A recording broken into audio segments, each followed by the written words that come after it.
the value we're delivering to those customers. So what value do we deliver? Which one of our customers' problems are we helping to solve? So Ash, can you pull up that stuff we did with Callum as well? I don't know where that Brand is. basics. Brand basics. Do you have it back? I don't know. I'm not Find it somewhere. Was that just on the Google Drive? Just to recap, so what I did was brand basics, so vision, mission, expression, experience. So vision is obviously why we do it, how we do it. Expression is the key messages, and some of this comes in there because you've got the brand name, the slogan, and the big ideas. Value propositions is underneath that. Then the awesome. pitching. So it's kind of like how do you keep key messages on point, which I think a lot of this covers. And then the experience, the client experience, is also, I think it's just a different layout of how I do it, but it's exactly the same thing. In terms of the client experience, so the personality of the business, the emotional values and the functional values of how to deliver the key activities. But this is more of mine was more of a brand. Brand layout. lens. This is more of like a business plan execution, which is probably what he needs more. Okay. The other one that would be good to do in another session is the value proposition design, and specifically the what's the word? Your value proposition canvas. So this is where the value proposition and the customer segment, and then we dive down into. Did you write this book? No, I wish. If I saw the guy, he spoke at the ANU. Oh, okay. Someone filmed it, ANU School of Business, they flew him in. gain creators, pain relievers, pains and gains. And so you've got some of this stuff, or if not all of it. So we either don't need to do it, or we do it because it's... Did it work? Yeah, yours, mine was reversed from market. Market agenda. So essentially understand target market, the audience, their primary, secondary motivations, the opportunities that are developed there, understanding that, and then reverse engineering that into the client the experience that they want to have, and then reversing that into how to express that so it meets the market. Brilliant. Thing. But it's similar thing. I think it's a different approach. Mine is I'll just share it to you. What's your Gmail? Cool. I love this though. So I've got delivery success model that I've just finished, which I use for hiring people and selling, and that's probably the main one I'm working on at the moment. That's where is it? Yeah, one thing at a time. Yeah. Stuff. Cool. What are the bundles of products and services we're offering each customer segment? Which customer needs are we satisfying? So we'll have a bunch of this. That'll actually be really quick, I think, from what Callum's saying. But yeah, that's value prop to customer segments. What's the value prop? What value are you giving to these customers?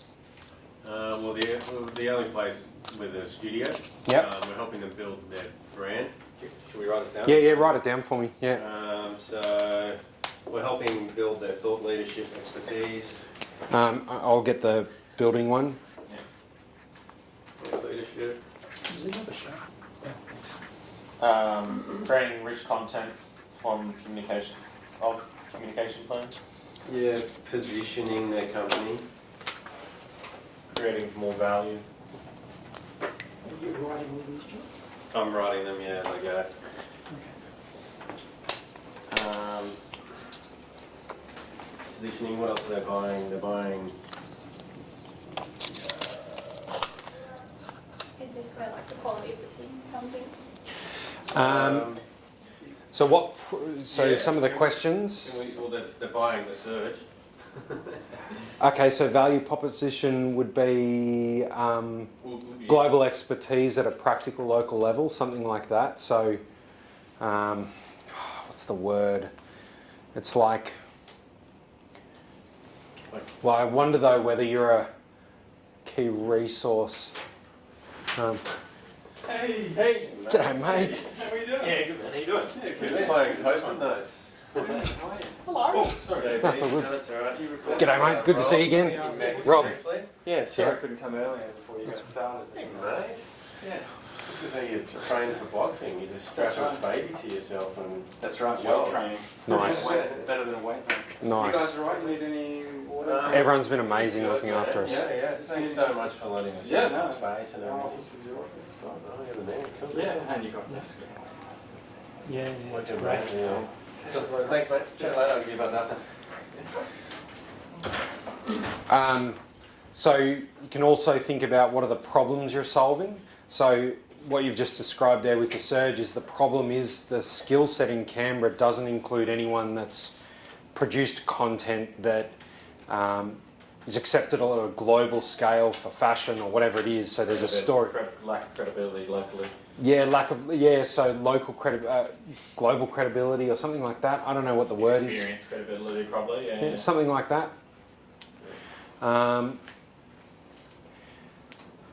if there's any bundles of products or services that people are buying from you. Lead generation, more sales. Credibility. Yep.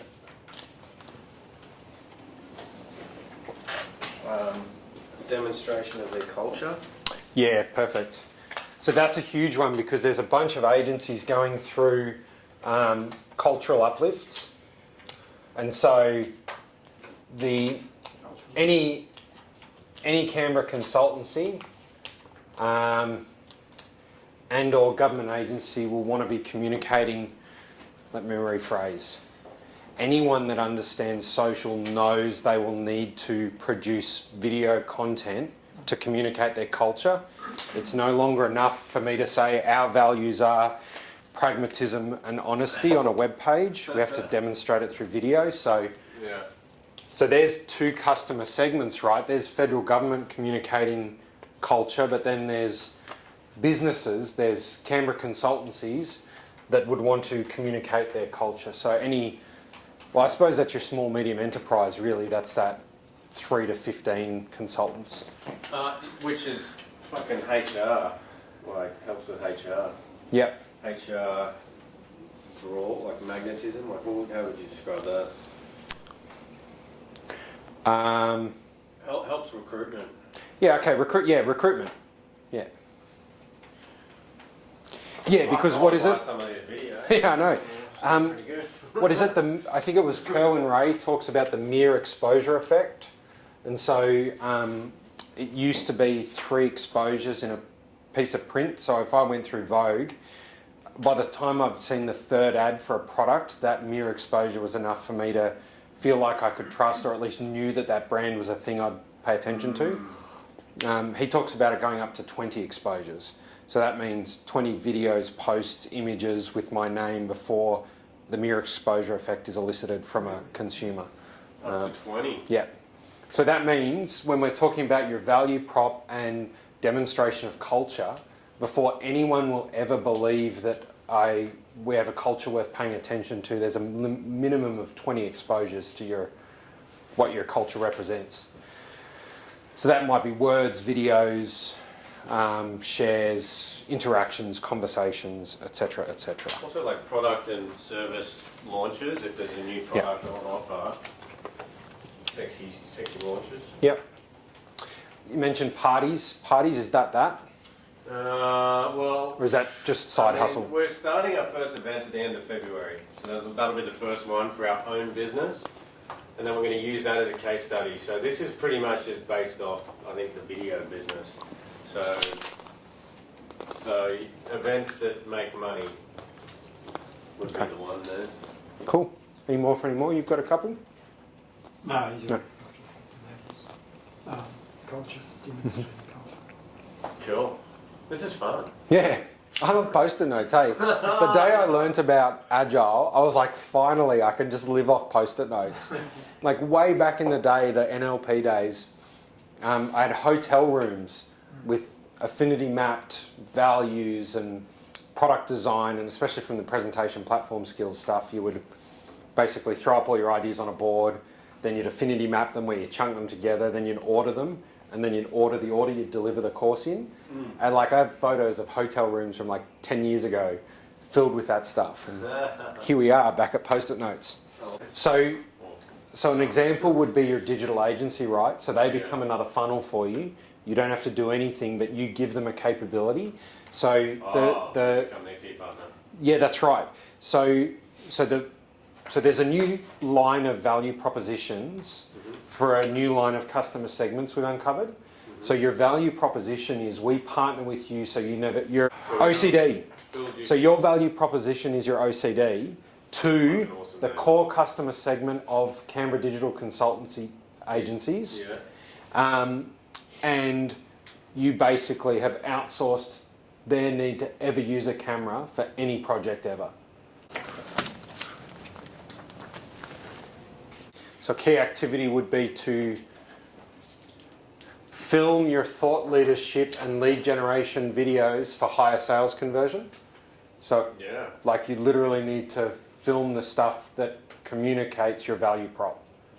Educational video teaching that. So educational video on how best to use your iPhone to film TikToks. Why don't I have a sales funnel there? Or it could be filming content for LinkedIn that works. I think, just good LinkedIn stuff. How to write your USP and how to build preeminence through a video, how to, all that stuff. Like he's going to design the training to train, because as we scale up the front end funnel and more work, we've got project managers to manage that, but the contract cameraman, there's times we've got 2 jobs on at the same time and we've got 5 or 6 people out. So to make sure there's the consistency in deliverables. And even when we hire the president of the fucking Cinematography Society, he's got a different style of shooting than what Serge would like to do. So he's describing tone of voice, but for video, Video tone. Yeah, video tone. Visual style guide. Visual style guide, Maybe. cool. Video tone. Well, so that'll be a key resource under IP. IP. So your IP is your visual style. Training. Your visual style is a part of what you communicate in your funnel, your sales funnel, that communicates your value prop. So if you can define your visual style in a way that is your own IP, that becomes a value prop, or at least a part of your brand story or brand promise. Yep, yeah.